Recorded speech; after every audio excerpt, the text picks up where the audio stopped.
Na-scam ka na ba? Nabudol ng ahente? Tapos mong magbayad, iniwan ka? Akala mo bahay na yon. Nun pala, panibagong sakit na naman. Story ni Alex, isang seaman.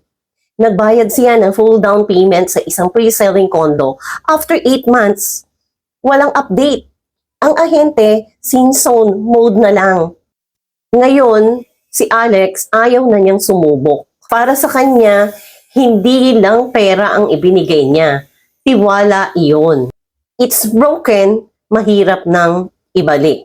That's why you need someone who doesn't just sell, but shows up. Nandyan siya from the start to the end ng iyong pagbili. Kasi ang pagbili ng bahay, hindi yan katulad ng instant noodles.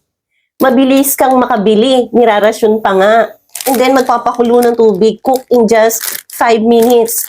Hindi ganon. It is a process. And it needs presence. Kailangan mayroong physical site. It's the real unit. Kailangan mayroon kang legit na kausap. It's the real person. OFW ka ba? Sumubok ka uli para sa pangarap mo. We are here at your service kahit nasa ibang bansa ka pa.